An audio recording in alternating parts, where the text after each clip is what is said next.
We got a lot to talk about, including a Cardinal team that just doesn't do well against teams above 500. They're fine with the Reds and the Pirates. It's a whole different story when they play teams that are actually good. Your impressions of this Cardinal team as we speak here in July, what do you think? Good team, but, not a great team. I'd say the same thing about the Milwaukee Brewers. If you're the Cardinals, obviously you're thinking about, October. I mean, both teams should get in, the Brewers and the Cardinals, just because the division is so weak. Both teams should win more than 90 games. That being said, you still got the, Dodgers and Padres out west, and certainly Atlanta and the Mets out east. Those four teams you probably, put ahead of the Brewers and the Cardinals. What about this angle if you're a Cardinal fan? You don't know how long this great window is going to be with Arenado and with Goldschmidt, especially with Arenado having the opportunity to opt out. And you have this dynamic offensive team with Edman and Yepes and all these young players, playing big roles. I'm wondering, don't you think you have to think about going for it now because you just don't know how long this could last and make that marquee move? Or do you do that low-hanging fruit like last year and picking up a 39 or 40-year-old John Lester? What's your take? Well, yeah, first of all, Arenado's not opting out. He loves it there. I mean, no one's going to pay him that kind of money. They gave him an extra years to come there. So he's staying put. So, I don't think they have to win, this year.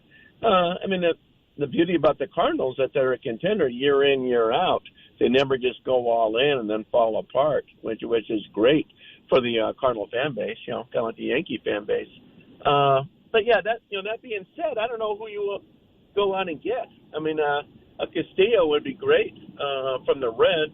He'd certainly fitting nicely for the playoff rotation, and you got him for next year too before he's a free agent. You're not going. The best position player out there is Contreras, the catcher of the Cubs. You're not getting him. Probably what you want to do is there are going to be so many relievers available. Jump on that stockpile and get one or two guys there. So it's not that there's not that one big bat out there that's going to say hey, I got to get this guy unless you want Contreras as a backup catcher and a DH. Yeah, of course. I'm not thinking about a bat. I'm thinking about an arm. And Bob, when you look at the Cardinal franchise, who do you feel good about as a starting pitcher long term? Dakota Hudson has regressed. Jack Flaherty hasn't pitched in a couple of years. Matz has been hurt all year. You're not sure about Palante. Wainwright's 40. And then Miles Michaelis has been your only really effective starter. I mean, I'm not even thinking just for the final couple of months of this season, but the future of the franchise, they need an anchor. They need another starter, a good one. Yeah, I mean, hey, Verlander, he'll have an opt-out clause if he wants to leave Houston. They passed on him first time around. They passed on Max Scherzer twice now. But, Jacob DeGrom's going to hit the market. Certainly when he's healthy, he's good as anybody. But the health, of course, is a big risk. Just not a whole lot out there. I mean, they've developed some nice young pitching, but like you said, these guys have been hurt, and you just worry about what damage can they do in a postseason. Does Patrick Corbin do anything for you if Washington were to pick up a big chunk of their contract? I know his numbers haven't been great, but what do you think? Not really. I mean, does he help you in the back end rotation? Sure, but he's not a guy like you say, I want to go deep in the postseason. I got to get Patrick Corbin. He really doesn't. I don't think he's worth that kind of money. What about Frankie Montez? And he's got that shoulder issue. Is that real concerning?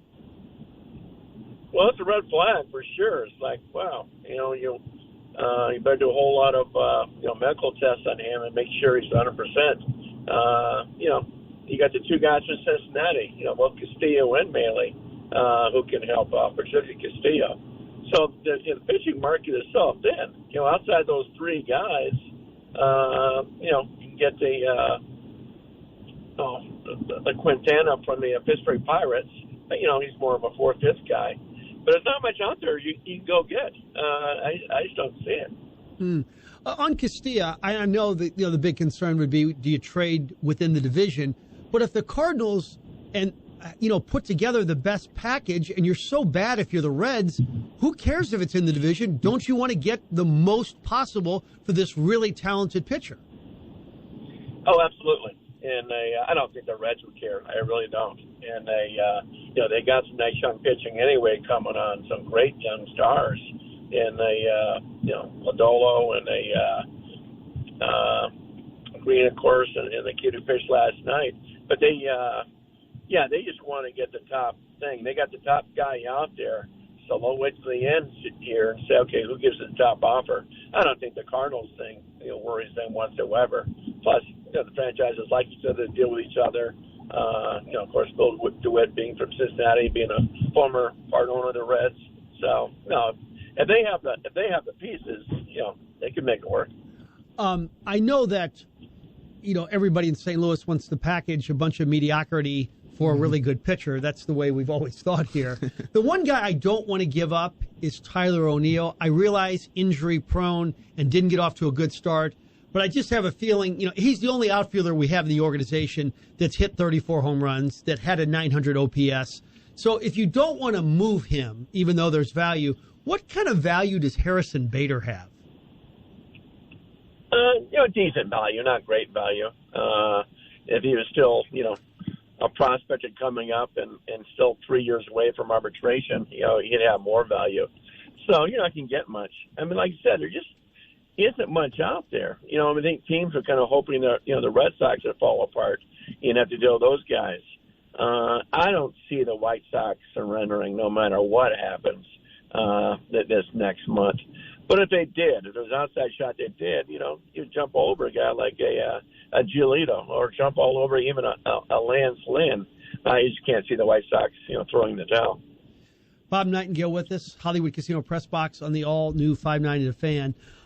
There was a report, maybe it was Keith Law who had it, that the Cardinals could be one of the teams that could put together a package for Mike Trout.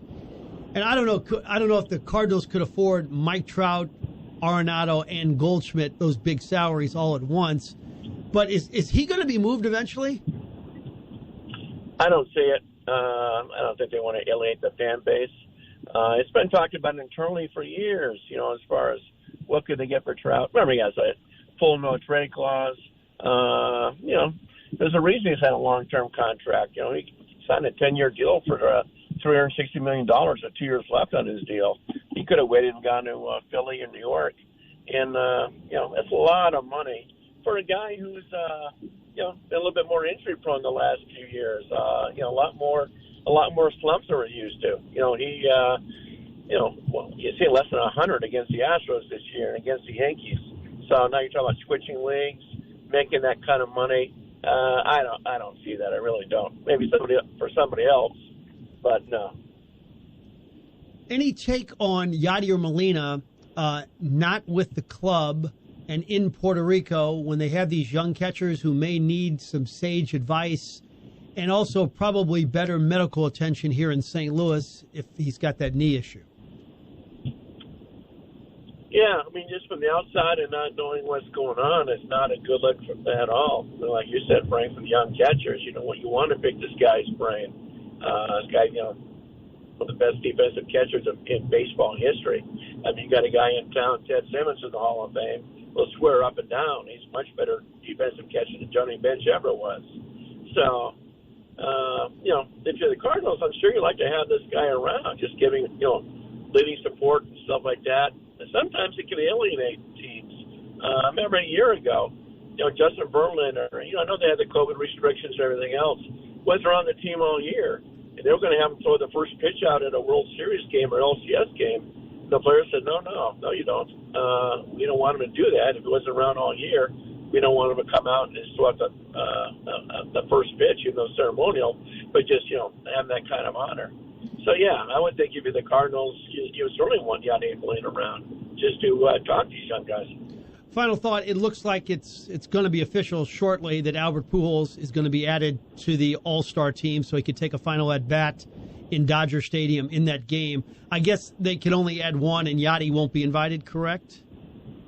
Yeah, Yadi's hurt anyway, so yeah, it doesn't make difference. It would be tough if you say, okay, you still only do one. You still have to choose Albert.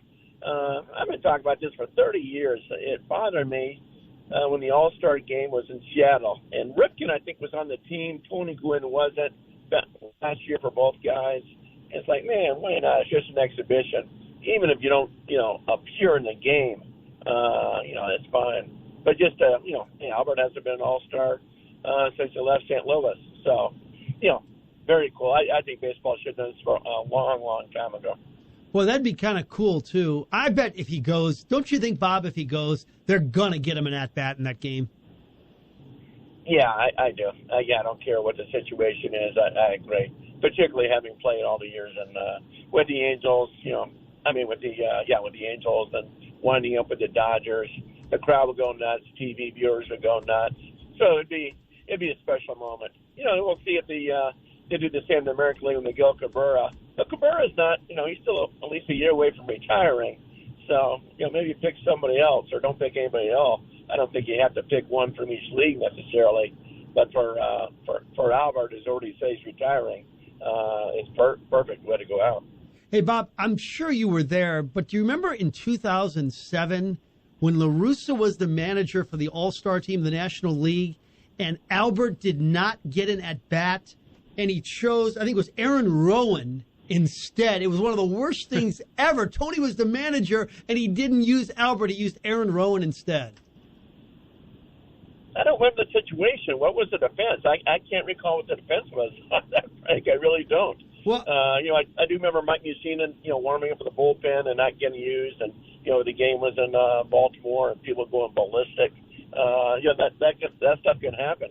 At least now with the you don't have to save guys for extra innings. I'm sure the extra inning rule they use in regular season games they'll use in the All-Star game if needed, or just end up a tie. Who cares? Yeah. But I don't think you have to worry about that these days. In fact, I got the actual story here. Pujols could only watch when Aaron Rowan flied out with the bases loaded to end the American League's 5-4 win. And then La Russa had this quote: "If he wants to get upset, he can get upset. Whatever he wants to do, he can do. It's America. That wasn't the most important thing tonight." Oh my gosh! Oh, Tony had a bad night. Yeah, I don't know.